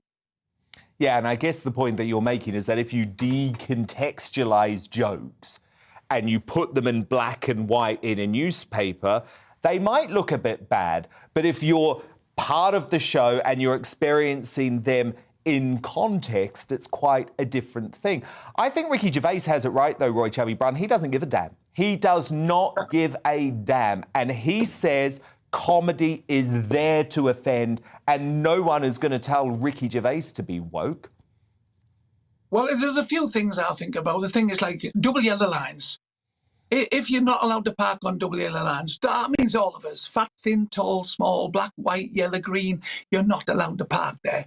So I go and see Chrissy Rock, and every other word was mother, you know, or every other word was the N-word, this, that, and the other. If I said it, oh, I'm a honky white fat bastard who shouldn't be allowed on the stage. But he said it. Well, do you think there are double standards when it comes to these new rules? It is double standards, yes. Why don't we get every dictionary and the page has got humour on it, rip it out and throw it in the bin? Because we're becoming miserable bastards, a lot of us. That's what we're becoming. But Roy, you're going to keep going. You're not stopping. You're still selling out venues. Well, yeah, I've been doing it over 50 years. If I would be letting my fans down now if I didn't, if I hadn't go on stage and say something that's controversial, and because that's what they do, they hang on to that, and the next day when they get to work with their friends and say, "Oh, you should have heard what Chubby said last night about etc. etc." I spend every day looking at papers, watching the news, trying to think of new things to say and do, because when I walk on stage, I don't want to be saying the same thing. So today I'm looking at what's going on in Russia, and I'm thinking, what can I say about? And I wrote a few lines down, like, have you noticed the women are panic buying? You can't get chicken Kiev anywhere. You know, Putin. I know what's upset. If we're upset with him, what was his mother and father upset about? Wanting a taller bloke. Why is he only 5'2"? That's because people can't kiss his ass. There's always something to say about subjects. Always. I mean, there's a no-fly zone over Russia. Good job there's a no-fly zone over Ethiopia, because it's wick with them. People will laugh at the daftest things, but they don't go home and take it serious, do they? No. Well, look, please don't stop. Don't stop, Roy Chubby Brown. We need you, and we cannot let the woke warriors win. Roy Chubby Brown, it has been a pleasure. Thank you so much. Thank you very much, Dan. Love speaking to you. Bye-bye. Bye-bye. Now, coming up in Uncancelled, will punishing Russian oligarchs living in the West do anything to stop Putin? Friend of the show and Russian-British commentator Constantine Kisin doesn't think so. He'll explain why in Uncancelled shortly. But next in the media buzz, with the likes of MI6 and the Foreign Office more interested in political correctness than peace, is the West just too woke to win this fight? I'll get my superstar panel's thoughts on that as the media buzz continues.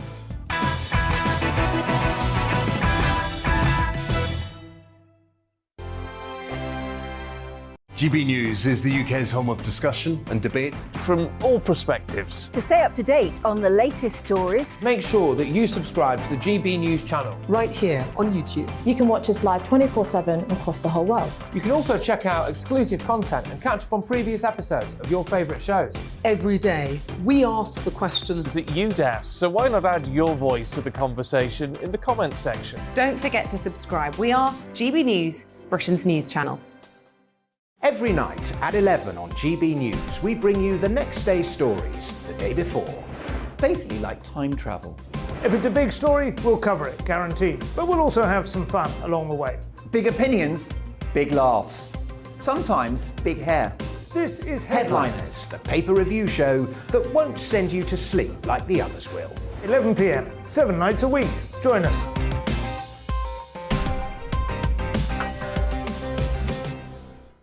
Hello there, I'm Eamon Holmes. And I'm Isabel Webster. And we hope you can join us for Breakfast with Eamon. And Isabel. You make me laugh out loud, belly laugh. Is that important first thing in the morning? Yeah, absolutely. And there's me trying to be deadly serious. News is a serious business. Yeah, I have to rein you in sometimes. Well, it doesn't stop us laughing at it. It doesn't stop us having an opinion on what's going on. Yeah. And it certainly will not stop us reflecting what you think. Weekdays from 6 to 9:30 on GB News. I'm Dan Wootton. Join me Monday to Thursday from 9 to 11 for the feistiest and most fun news debate on TV, where free speech reigns. I'll bring you a sharp take on the day's biggest stories, bombshell newsmaker interviews, and A-list guests.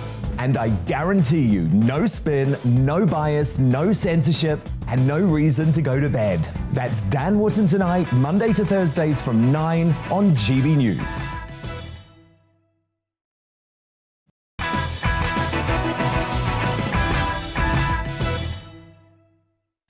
Let's return to tomorrow's News Tonight now in our media buzz.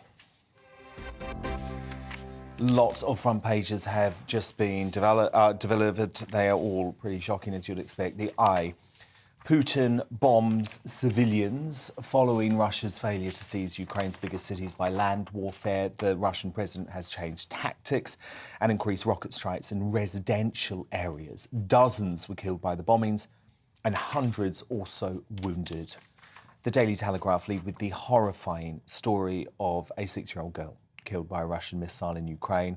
The doctor who was unable to save the girl turned to a television camera after she died and said, "Show this to Putin, the eyes of this child and crying doctors." And the Home Secretary, Priti Patel, has said an extra 100,000 Ukrainians with immediate family in Britain will be allowed into the UK. The Daily Mail leads on Vladimir Putin's brutal missile attacks on Kiev and Ukraine's second city in a dramatic escalation of hostilities. At least 9 civilians, 3 of them children, were killed and dozens were wounded in rocket and suspected cluster bomb strikes on Kharkiv. The paper celebrates humanity in the face of Putin's inhumanity as Mail readers raise £1.2 million for Ukrainians in just 2 days. Bloody Vlad's war not going totally to plan. Get your tank off my land. The Daily Star shows the moment a cheeky Ukrainian farmer nicked a 12-ton Russian tank with his tractor. The Guardian reports on Moscow's desperation in the face of unprecedented Western sanctions and isolations. The newspaper worries about the impact of peace talks with France, claiming Putin is willing to commit to ending attacks on civilians after a call with President Emmanuel Macron. Honestly, we should just stop listening to Macron because the guy also said that Putin wasn't going to go into Ukraine at all. He is a discredited appeaser. He is the modern-day Neville Chamberlain, and he should be ignored. The Times reports the Foreign Secretary Liz Truss will tell the UN Human Rights Council in Geneva tomorrow that President Putin is violating human rights on an industrial scale. So this is a early look at her speech where she says there is blood on his hands, not just of innocent Ukrainians, but the men he sent to die. Putin is violating international law, including the UN Charter. And this is just devastating, isn't it? On The Sun, her name was Polina. They are talking about a 10-year-old Ukrainian shot dead along with her parents by Russian troops. And look at her. That is the true cost of this war. Horrifying stuff. My superstar panel back with me now. Carol Malone, Benjamin Butterworth and Esther Kraku. Breaking tonight, Ukrainian President Volodymyr Zelensky has appealed for his country to be fast-tracked into the European Union in a largely symbolic middle finger to Putin, who has tried to keep Ukraine in his grip, isolated from its neighbours on the continent. He's also lifted the requirement for entry visas for any foreigner willing to join the fight against Russia. Zelensky, dressed here in military fatigues, has been rightly revered the world over for his incredible strength and courage, and I would say, frankly, Churchillian leadership amid this invasion of Ukraine. Meanwhile, at home, the powers that be appeared to be more concerned with political correctness than peace, given their endless distraction from the greatest crisis in Europe since World War II by woke fringe concerns. So I've written about this in a column for the Mail Online today. I compared Zelensky's rhetoric with that of Britain's MI6 chief Richard Moore, who has spent the invasion talking about gay rights for some unknown reason, trumpeting the agency's inclusive policies to mark LGBT History Month amid a war involving a nuclear superpower. He unfathomably tweeted, "With the tragedy and destruction unfolding so distressingly in Ukraine, we should remember the values and hard-won freedoms that distinguish us from Putin, none more than LGBT plus rights." What the hell? No wonder Russia and China continue to treat us with such disdain. It comes as diplomats in the Foreign Office lead Britain's response to the Ukraine crisis predominantly from their sofas. Oh my goodness, this makes me furious. Diplomats reportedly only have to spend 2 days a week in the office for no real reason, despite the work-from-home culture being blamed for stranding hundreds of Brits in Afghanistan while Kabul fell in August. We're just never going to learn any lessons, are we? I mean, Benjamin Butterworth, what on earth is this bloke running MI6 talking about? What on earth does LGBT plus rights have to do with what we need to do to get Putin under control now? I mean, I find it incredibly depressing that even when there is a war in Europe, you resort to your same culture war talking points. I'm not resorting to it. I think it's a bit... He is. Frankly, Yeah. I think it's pathetic. And do you know what? He is right to say in what was most likely a tweet not even written by him, frankly. We are going to fall out with you tonight. He is right to say that in a free and liberal country like Britain, it is things like whether you think they're futile or important debates about LGBT rights or women's rights, or all of the other... This is unbelievable. Or some of the silly things that fill hours and hours of television, TV shows. That is what makes us different. Carol, he's the one bringing it into this. He's the one bringing it in. It is almost beyond belief that as bombs are raining down on Ukraine, 16 kids have been killed. We've just heard tonight that kids are being ripped away from their parents to be taken away from the danger. Elderly people are taken at arms. And this idiot who's supposed to be in charge of our national security is actually talking about, yes, there's a place for LGBT rights. Of course there is. This is not the moment to talk about it. Wokeism has ripped through this country like a disease. And sound like Putin. And Stephen Lovegrove last week, who's the head of the National Security Council, or Love Pants, as Richard Littlejohn called him, he was also talking about this last week and saying how important it all was. It's outrageous. Oh, yeah, and the pronouns. And now you're not, the MI6 aren't allowed to use words like grip because you can't be too strong. Or manhood because it reinforces old prejudices. This is beyond belief. I think it's pathetic that this is what touches your button. Someone like Richard Moore cares more about LGBT rights than he does about the people dying in Ukraine. What and a hideous, but it is true. and inappropriate Why insult. isn't he talking about that? LGBT rights, we know are the product of a democracy. We know that. Now is not the time for that. Where do you think... How dare you say that? On Twitter today, a lot of gay and lesbian people slated Moore and said, don't say this rubbish in our I'm slating him. Because we are not for... This is absolutely the wrong thing for the head of the MI6 to be talking, MI6 to be talking about now. Esther Kraku, you come in. Where do you think in his tweet it was lacking to point in that direction? Honestly, what would have happened? I'm sorry. What would have happened if he just said everything he said minus just say if we stand for the values of Western liberal democracy, blah blah blah, full stop. Why does he have to draw reference to that? It's clearly identity politics. This is and you know what? This is part of the reason why Russia's invading. No, because the West is weak. Because we're obsessed with identity politics to the point that we don't know what we are, what we stand for, what we want to defend. We don't know any of these things because we're so scared. Would you have died if you hadn't made reference to Let Benjamin come in. Section of Let society Benjamin come in here. deserves more. What a looking at the middle. pathetic apology apologist to try and give reasons for why Putin made the decisions he did.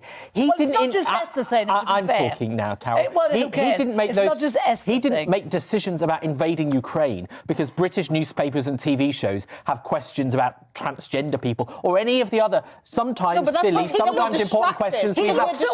Don't try and excuse someone like Putin. It is the strength of a country like Britain that we can have those debates and be as ferocious on either side. You can be as pro-pronouns or anti as you like. That is what Putin is scared of, the strength of our freedom. Do you know what? He's not scared of that. That's the whole problem. He's not scared of us. Do not understand. And that's why I've been so impressed by Zelensky in Ukraine. Because you know what? Here's a real man. Zelensky is a liberal. Here is a real man in his army fatigues saying he will fight to the death. He's refusing to be helicoptered out by the US. And I think he represents the sort of leadership we need. And it is so lacking in the West. Because, Benjamin, do you think any of our current leaders would be brave like Zelensky? No. Biden, Macron, Trudeau, Ardern, they would be on the first helicopter out. You missed one. Yeah, because I think Boris would stay and fight, actually. Of course you do. You wouldn't dare say a bad word about him. While Russia's been building up an army, we've been building safe spaces and gender-neutral toilets. Rainbow pedestrian crossings. It's ridiculous. That is what a disgusting thing to say. Rainbow pedestrian crossings. It's got nothing to do with the price of fish. You're one of the few gay people on social media today who doesn't think this is ridiculous, because all of those people that I read today said of this guy, do not say this rubbish in our name. Not in our name. Because now is not the time. Well, you think Putin invaded because of some colourful crossing. You're trivialising the point. What we're saying is that the West is weak, and one of the reasons the West is weak is because we are so desperate to renege on our history, to question who we are, to no longer be proud of what we are as a country, of our history, and to start doing ridiculous things like cancelling J.K. Rowling for biological sex. And what I'm saying is all of those issues... Putin invaded Ukraine because of J.K. Rowling. You're not listening to me. I'm saying all of those issues. And by the way, also a total distraction over the past 2 years. You're a total because of our reaction like to the COVID-19 pandemic. Now, always comes back to your same talking points. Threatening to launch nuclear weapons could stop lovies from patting themselves on the back over the weekend. Enter Prince Harry and Meghan, who picked up a top honour from the National Association for the Advancement of Coloured People, celebrating their work for racial and social justice. An award for being woke, in other words. During their acceptance speech, the Duke of Sussex, who so gallantly abandoned his royal duties here in the UK, had the cheek of bragging about his commitment, wait for it, public service. I think it's safe to say that I come from a very different background than my incredible wife. Yet our lives were brought together for a reason. We share a commitment to a life of service, a responsibility to confront injustice, and a belief that the most often overlooked are the most important to listen to. And I couldn't be prouder that we're doing this work together. Oh, he cares so much about those people in Ukraine, doesn't he? So much. But he still had to go in his tux to the Hollywood Awards. Elsewhere, the awards season rumbled on with the Screen Actors Guild Awards last night. There was some joy to be had in seeing Squid Game stars Lee Jong-jae and Jong Ho-young, previously unknown in the West, swoop in to steal the Best Actor and Actress in a TV Drama awards from Hollywood royalty like Jennifer Aniston and Reese Witherspoon. Award shows are also usually light on laughs, so God bless Selena Gomez, the singer ex of Justin Bieber and star of the Disney show Only Murders in the Building, for providing some guilty titters with her stumble on the red carpet. Oh, that was awkward, wasn't it? And in typically British style, Dame Helen Mirren embraced the opportunity for self-deprecation as she picked up a Lifetime Achievement Award at the age of 75. Thank you, SAG, so much for this. I hate to say the word SAG at my age. It's, it's always SAG for me. Carol Malone, Benjamin Butterworth, Esther Kraku, do stand by, because coming up, my superstar panel are going to be nominating for today's Greatest Britain and Union Jackass. But first, ordinary Russians living in the West are the wrong targets for getting to Putin. And Russian-British comedian, commentator and author Constantine Kisin is here to explain why. Uncancelled coming up in just a few moments. First, though, here's what's coming up on tomorrow's show. Coming up on Dan Wootton Tonight. With the Ukraine crisis proving we need strong leaders in the West, is Donald Trump in a better position than ever to reclaim the White House in 2024?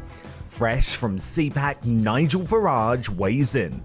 How can hospitality venues ravaged by lockdowns be recompensated for their 2.5 years of hell? Sasha Lord, Greater Manchester's nighttime economy advisor who took the government to court over forced closures, gives evidence in my lockdown inquiry. Plus, I break down the day's top talking points with my superstar panel, the Daily Star columnist and former editor Dawn Neeson, Conservative commentator Calvin Robinson, and author and journalist Rebecca Reed. That's Dan Wootton tonight, Monday to Thursday from 9 p.m. till 11 p.m. on GB News. But it's time now for Uncancelled. And this is where Britain's top commentators speak out on controversial issues without the fear of the cancel culture sweeping the rest of the media. Breaking tonight, satellite imagery has emerged of a convoy of Russian tanks and artillery nearly 17 miles long advancing on Kiev as fears grow of a murderous assault on the Ukrainian capital. As the bullish Vladimir Putin continues his belligerent path, the question remains, is there anything we can do to stop him? Western sanctions triggered by the invasion have sent the Russian ruble plummeting, leading ordinary citizens to line up at banks and at ATMs for cash. The UK today announced further sanctions on Moscow, but it's still unclear whether the measures will make any difference. Well, my next guest has a warning for Western leaders, and seeking a solution they must hold firm on the things that set us apart from the Russian regime, things like freedom of speech. Constantine Kisin, author of the soon-to-be-released book An Immigrant's Love Letter to the West, implores the British government not to ban Russian propaganda channels in the West or impose sanctions against ordinary Russians living here. And Constantine, it's so great to have you here tonight because, of course, you have such a unique perspective on this entire story. You're Russian-British, but you also have lots of relatives in Ukraine who are living through this hell. Constantine, can we just start with this idea of censoring the Russian regime? You say no, that's not the best approach. Good to be back with you, Dan. First of all, I've been watching the last few minutes, and it's good to be back in the home of polite and reasoned debate, as always. I thought Esther was going to blow a gasket there for a second. You know what it's like on this show. I'm a fan. So it's good to be back. Look, I think we've got to remember, and I've been one of the most critical people about what's happened with the invasion. As you know, I predicted it was going to happen when most people were claiming it wasn't. So when I say what I say, I'm not saying it because I'm apologizing for what Russia's doing, which I think is awful at all. I just think here in the West, we've got to remember our principles always, and freedom of speech is a big part of that.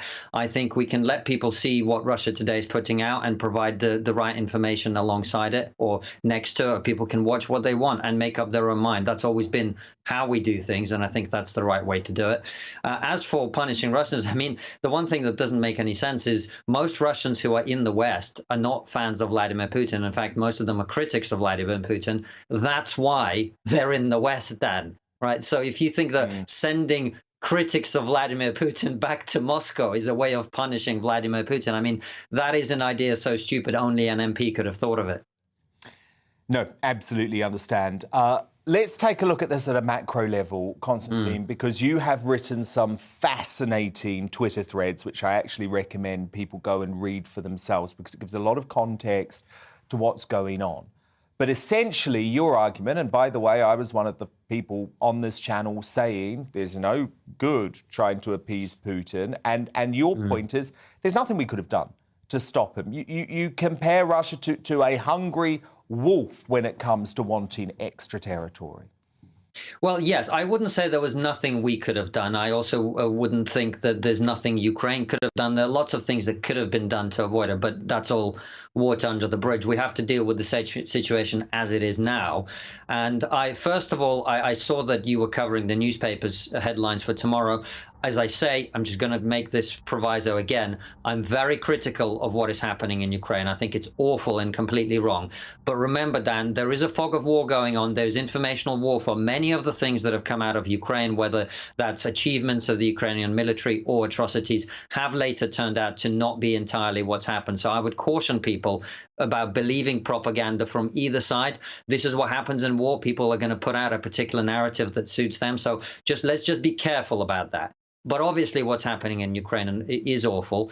And in terms of how we move on from here, it's really all up to the Ukrainians. If they can defend their country long enough, then that, I think, will draw Vladimir Putin to the negotiating table. And this is really the important thing that people need to understand, Dan.